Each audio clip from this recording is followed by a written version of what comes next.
en varias cuestiones que tienen que ver con nuestro mar, con lo que está sucediendo con el cambio climático, y seguramente la charla va a decantar por otros lados. Está con nosotras la titular del IADO, la licenciada en Ciencias Biológicas y doctora en Biología, Sandra Bote. Sandra, gracias por haber venido. Arrimate al fogón, bueno, al micrófono. Gracias a ustedes por haberme invitado. ¿Subimos un poquito el micrófono o está bien ahí? No, está bien, ¿Está bien? parece. Sí. Bueno, no. Ahora lo va a probar.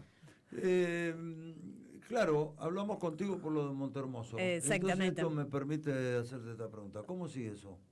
Bueno, estamos avanzando bastante con eso. Casi tenemos un informe. Mira, tenemos casi un informe terminado que lo está haciendo un grupo de IADO con toda la gente de Gerardo Perillo, Cintia Piccolo, Alejandro Vitale, más la asociación que tuvimos con el Departamento de Geología, con Claudina Di Martino. Así que entre los dos grupos, IADO y la Universidad, el Departamento de Geología, se armó primero un convenio. Creo que fue aprobado este miércoles en Montehermoso, no tengo ninguna cuestión oficial. El Consejo Deliberante. Exactamente.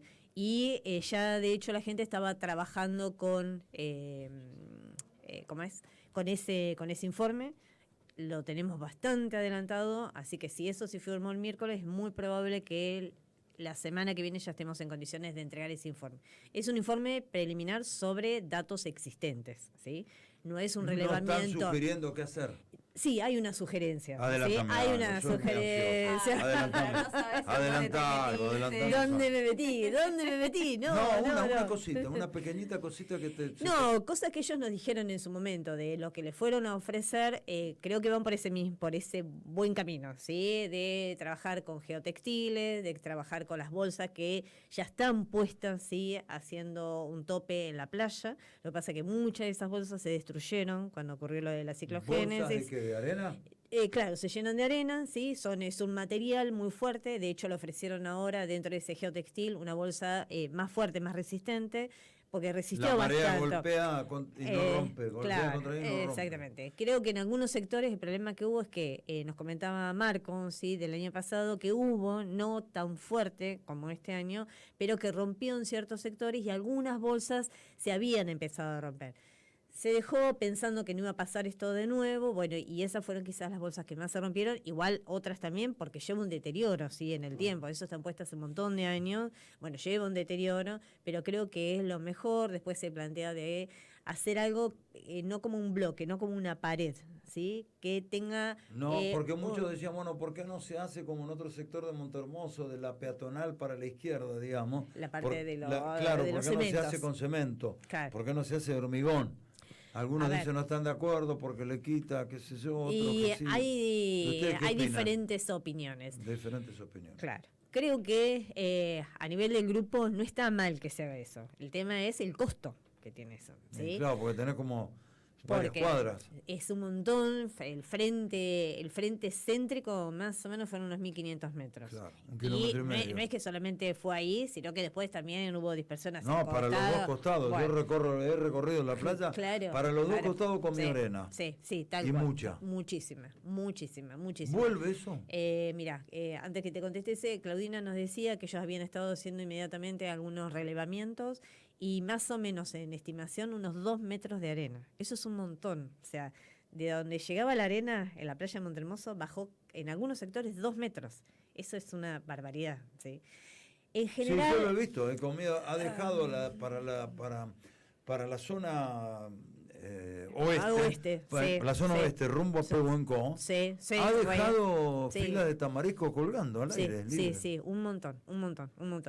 El mar repone, ¿sí? Porque siempre vuelve porque a través de las corrientes, a través de la marea, va volviendo, ¿no? Todo eso. El tema es que... Pasa mucho tiempo. A veces pasa mucho tiempo, ¿sí? Uno, cuando hablamos con Marco, le decíamos, bueno, quizás sea una reposición más o menos rápida, porque suele pasar una reposición rápida. El tema es que ahora se llevó muchísima arena.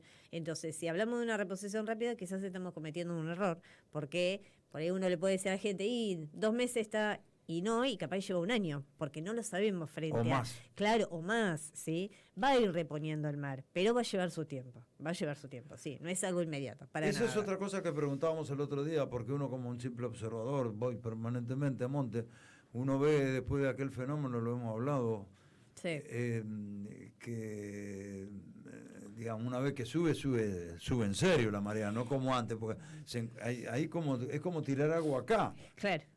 ¿No? Bueno, porque no hay declive, digamos. Claro, en cualquier playa sí, siempre hay un declive. Claro. ¿Sí? Vos tenés una parte más alta y bueno, va bajando. Hay playas que son de por sí más planas y otras que tienen una pendiente. El mar abierto como ahí, en una bahía, donde arranca la bahía, según el oleaje, te rompe más, te rompe menos. Acá es todo playo quedó. Bueno, eso yo creo que es lo que preocupa un poco, porque con toda la arena que se llevó, ¿sí? La fuerza, la energía de la marea no tiene manera de disipar esa energía a la medida que va ascendiendo y que va llegando a la parte de construcción.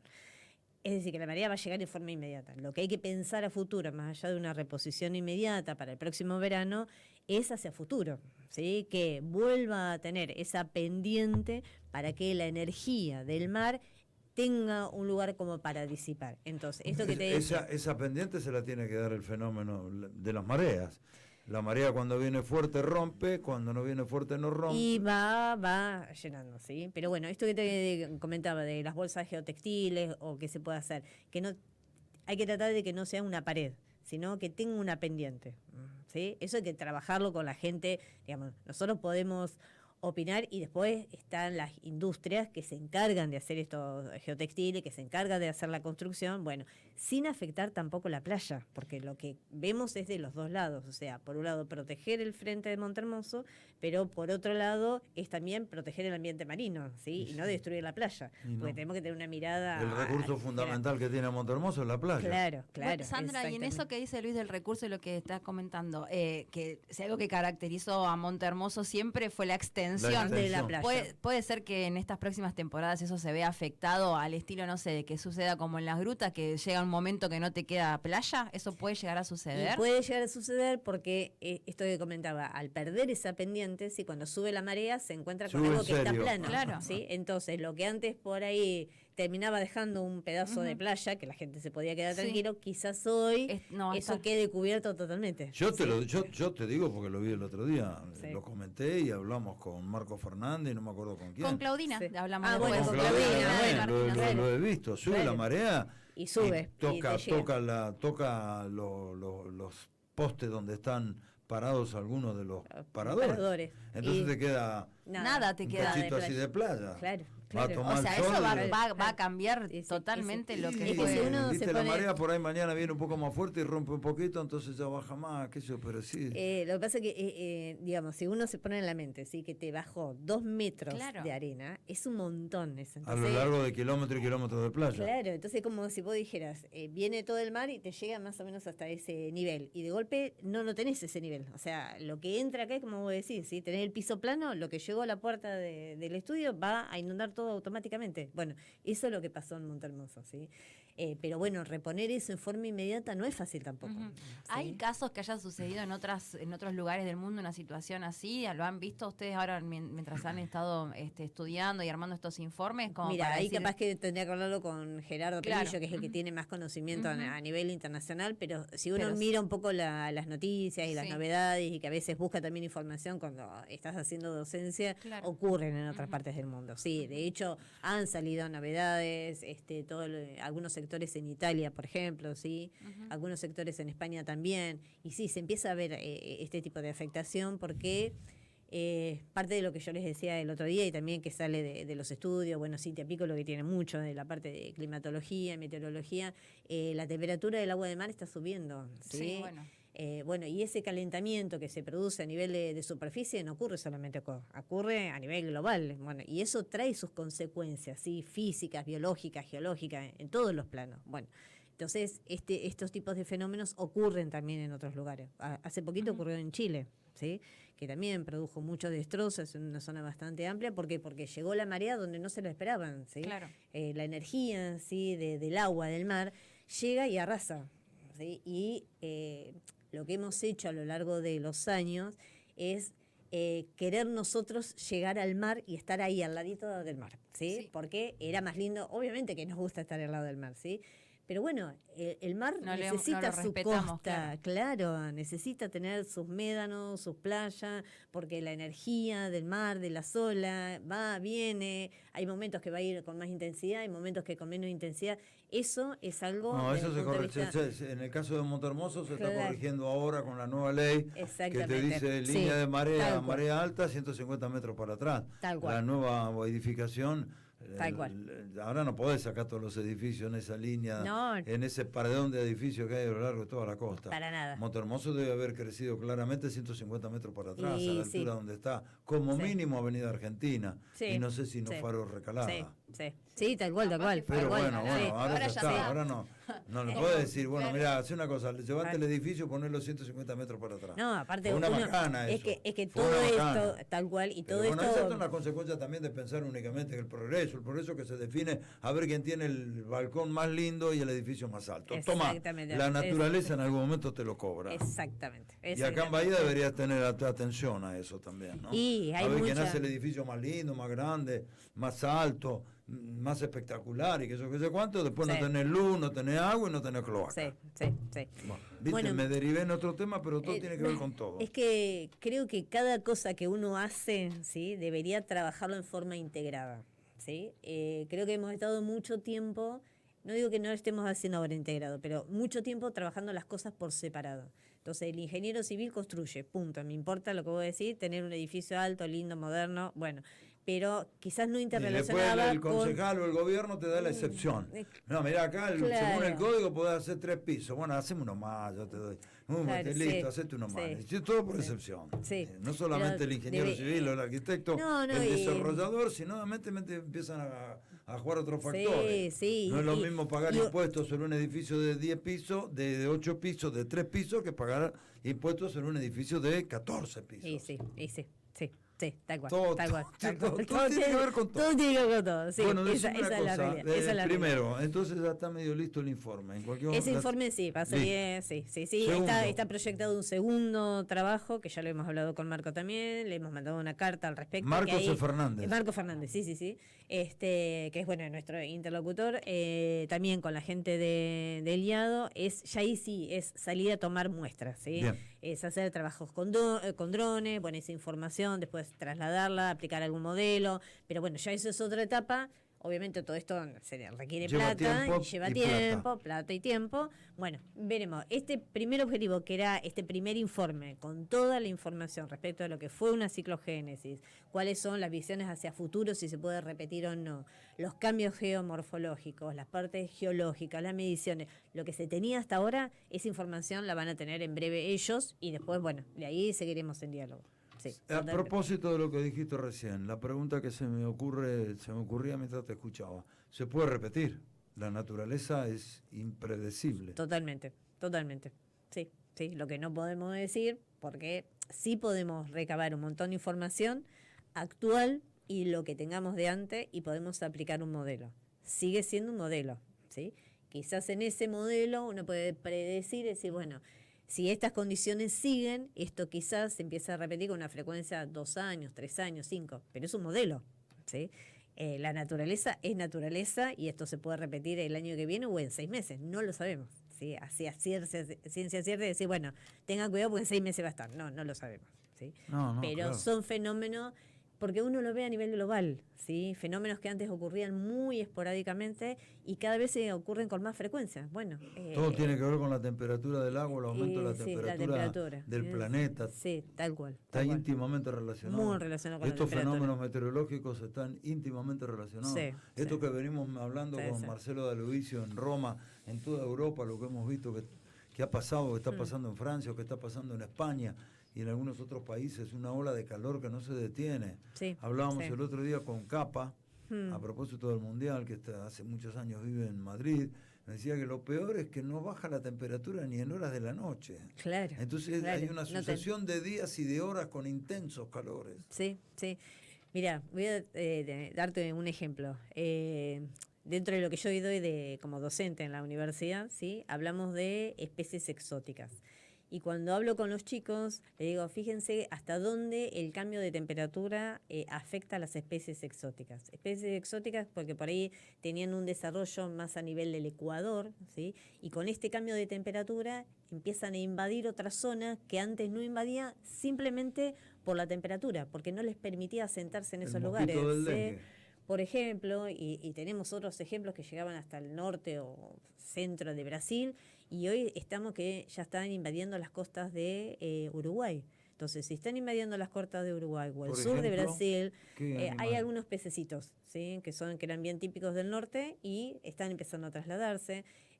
Los manglares, que los manglares son plantas, tipo árboles, que son bien típicos de zonas ecuatoriales y que cada vez los estamos viendo. Hay lugares de Venezuela que está lleno con los manglares. Claro, pero bueno, ahí es más típico, pero estamos viendo zonas que antes no había manglares y empiezan a desarrollarse. Eso significa que el calor se está trasladando. Exactamente, o sea, es todo parte de la temperatura. Se tienen que dar otros factores también, no es solamente la temperatura, porque hablamos también de nutrientes, poder de fotosíntesis, hay otra connotación. Pero el efecto principal es la temperatura, ¿sí? Que es lo que le permite esta movilidad. Hay gente que estudia ballenas y las ballenas se movían dentro de determinado rango de temperatura y ven ahora que llegan a otros lugares que antes no llegaban. Es decir, la temperatura tiene mucho que ver con todo esto, ¿sí? Cambia el comportamiento de los animales, cambia la biología, cambia el clima, porque cambia la corriente marina, casualmente el otro día, en el canal Encuentro, que para mí tiene cosas muy interesantes, súper interesantes. Me prendí, explicaban el funcionamiento de las corrientes marinas y de qué manera esas corrientes marinas influyen en el clima de todo el planeta. Exactamente. Uno no se da cuenta porque el agua va por abajo. ¿Qué tiene que ver el agua con que acá haya 14 bajo cero o allá haya 38 grados?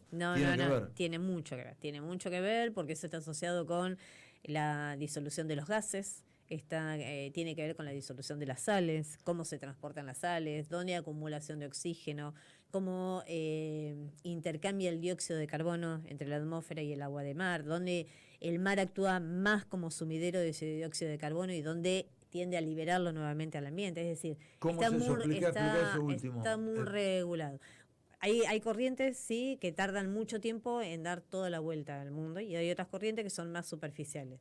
Pero esas corrientes, sí, por ejemplo, se originan a nivel del Ecuador, viajan, se enfrentan con otras corrientes, como tenemos la corriente de Brasil, la corriente de Malvinas, pero hay también corrientes que están más en el fondo, ¿sí? Esas corrientes, claro, exactamente, ¿sí? Y eso trasladan nutrientes, trasladan minerales, trasladan también los gases. Los gases tienden a disolverse mejor cuando el agua es más fría. Entonces, si el agua caliente que viene del norte, ¿sí?, empieza a aumentar la temperatura que está más hacia la zona del polo, los gases que tradicionalmente tendían a entrar mejor en ese agua más fría, ahora empiezan a haber pequeñas restricciones, ¿sí?, porque la temperatura del agua comienza a calentarse.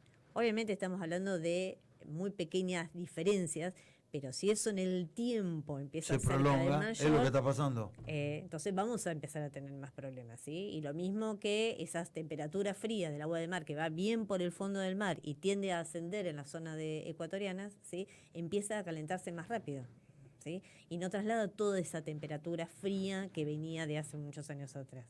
Bueno, son cambios que obviamente que no se dan hoy, ¿sí? Pero se vienen dando hace cientos de años. Sí, y tiene que empezar a ver que si no modificamos, modificar yo creo que por ahí es difícil también, ¿sí? Es frenar, empezar a pensar hacia el futuro, ¿sí? Es decir, quizás no lo vemos ninguno de nosotros y quizás nuestros hijos tampoco, porque uno todo esto lo tiene que llevar a tiempos geológicos, ¿sí? Hay muchas cosas que pasan en miles de años. Bueno, y aunque nosotros no lo veamos, no tenemos que dejar de decir, a mí no me importa si total yo no lo voy a ver. Claro. Mi hijo no lo va a ver, así que no importa que cambie. Porque en algún momento va a afectar y tenemos que tener esa conciencia. Además le da la sensación a uno, sin que entienda un pito de todas estas cosas, da la sensación que los tiempos se han apresurado. Y en algunas cosas sí. Sin ser conocedor de nada. Ya cuando uno ve uno se pregunta entonces, ¿para qué quedó lo del 92, el encuentro en Río de Janeiro, el convenio de París, que nos reunimos todos los años para hablar del... ¿En qué quedó? En nada. Sí. Porque el petróleo cada vez se saca más y la guerra es por el petróleo y la guerra es por la energía. Mira lo que está pasando en Malvinas ahora con la explotación petrolera. También. Así que eso de compromiso de ir mejorando, cómo es la huella de carbono. Bueno, creo que tiene que haber realmente, o sea, me parece que están buenos que se firmen convenios, que se hagan reuniones internacionales. Lo que tenemos que empezar a trabajar más es en el cumplimiento de todo eso. Sí. Porque puede haber un montón de cosas y si no las cumplimos, estamos mal. ¿Sí? La verdad ha sido un gusto la charla. Bueno, gracias. Y te vamos a volver a molestar. Gracias. Especialmente para que nos mandes una copia del informe. Eso, cuando ustedes se lo entreguen seguramente la Municipalidad de Montermoso lo va a dar a conocer. Lo que pasa es que está bueno eso que dijiste, ahora comprendo. Esto es una primera etapa, después viene otra etapa seguramente de más tiempo y más laburo. Y sí, ya la segunda, porque esto fue más que nada del conocimiento y de la bibliografía existente, datos existentes, por ejemplo, de mariográficos que se tenía de Pehuencó, no se tenía de Montermoso, pero sí de Pehuencó. Están cercas, entonces uno puede valorar en función de eso. Hay gráficos en ese informe, hay tablas en ese informe, es decir, es un informe súper, pero digamos, con muchísima información, pero nada sobre datos actuales, digamos, de salir a tomar la muestra. En términos científicos, ¿qué significa una ciclogénesis? Sencillito para que entendamos todo. Una ciclogénesis es una diferencia de presión generada justamente por una diferencia de temperatura. La temperatura del agua en superficie aumenta y cuando eso aumenta genera hacia las profundidades, ¿sí?, que la presión cambie. Esa presión que cambia en profundidad, ¿sí?, nosotros sabemos que la presión aumenta con la profundidad, ¿sí?, esa presión que cambia en profundidad hace que el agua tienda a subir, ¿sí?, con mucha fuerza. Con mucha fuerza. Como una ebullición. Arriba, ¿sí? Sí, podremos llamarla como una ebullición, ¿sí? Es mucha fuerza desde abajo. Cuando llega con esa temperatura que se encuentra en superficie, eso potencia y hace que suba aún más. Entonces, esa ciclogénesis es parte de eso, ¿sí? Es una diferencia. ¿Y qué influencia? Porque en esa jornada, cuando se produjo eso, que fueron 2 días continuos, hubo mucho viento. Bueno, tiene que ver con el viento porque cuando hablamos con Cintia Piccolo, que es la más conocedora en todo esto, ella nos decía, ¿sí?, que esto en realidad se produjo en el mar, ellos lo veían viendo, ¿sí?, que se iba a producir esto a nivel del mar muy lejos de la costa. Y el viento lo trajo. No iba a llegar a la costa en realidad, ¿sí?, pero se dio vuelta el viento, ¿sí?, empezó a soplar en forma diferente y hizo que esa fuerza, esa energía que tuviera el mar, llegó a la costa. ¿Sí? Y produjo todo lo que produjo en toda la costa bonaerense. Toda la costa bonaerense, ¿sí? Claro. Pero bueno, no se esperaba, ¿sí? No se esperaba porque se veía como que iba a ir más mar adentro. Hacia, claro, era más desde el oeste hacia el este y lo iba a correr hacia el mar, ¿sí? No iba a impactar sobre la costa, pero empezó a venir más del viento sur y eso potenció para que llegara hacia la costa. Y además hubo 2 días y pico que no paró de soplar. No, fue tremendo, sí. Sí. Bueno, un poco lo que vos decís, ¿sí?, es esa conjunción de cosas, ¿sí? No, a veces no es una sola, es una conjunción de variables. Luis, para ahí antes, saliendo específicamente de la cuestión que veníamos hablando, pero pensando en el contexto nacional que estamos viviendo y ahora charlando de un tema que nos atraviesa, ¿no? Cómo participa el ámbito científico en tratar de resolver una cuestión que sucedió aquí en Montermoso, bueno, y también en nuestra ciudad un montón de cuestiones. Desde la mirada, ¿no?, política de lo que está pasando con el ámbito científico, ¿cómo salís a decirle a tus estudiantes, becarios y demás seguir apostando a la ciencia hoy? Mira, yo creo que la ciencia es súper importante, ¿sí? Súper importante para cualquier nación en cualquier país del mundo. Si no hay ciencia, no tenemos manera de poder saber lo que va a pasar en todos los planos, desde la matemática, la física, la geología, la biología, la química. Tenemos que seguir haciendo ciencia.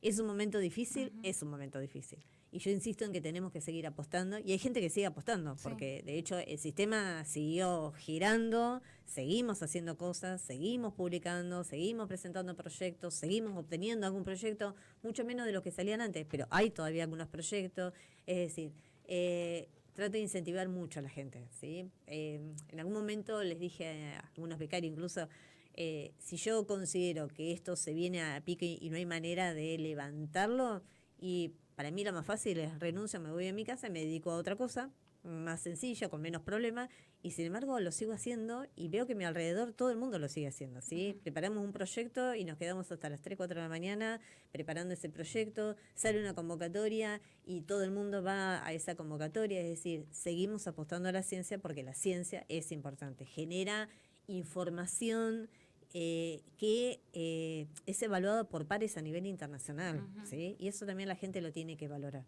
No son cosas que salimos, no sé, por decirte un ejemplo, voy acá al estuario, hago una medición, listo, y lo publico. No, sí. O sea, ese dato que yo obtengo después pasa por pares internacionales, pasa por revistas que tienen referencia o referatos de alto nivel, y yo no puedo publicar cualquier cosa, ¿sí? Claro. Entonces, eso te da una idea de que la información que yo estoy obteniendo y que estoy compartiendo a nivel internacional es de muy alta calidad, ¿sí? Muy alta calidad. Y en Argentina hay información de altísima calidad en todos los niveles, en todos los rubros, ¿sí? Y eso es importantísimo de destacar. Entonces me parece que la ciencia tiene que estar, tenemos que apostar a la ciencia, ¿sí? Y tenemos que seguir incentivando a los chicos.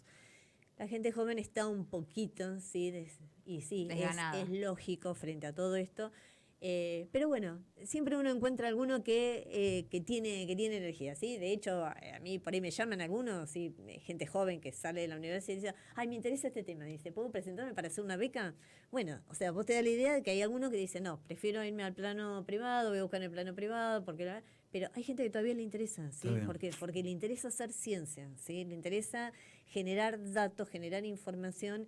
Y una persona una vez me dijo de CONICET, dice, nos tenemos que meter en la cabeza, hablando ya un poquito más de CONICET, que nosotros en realidad trabajamos para la sociedad.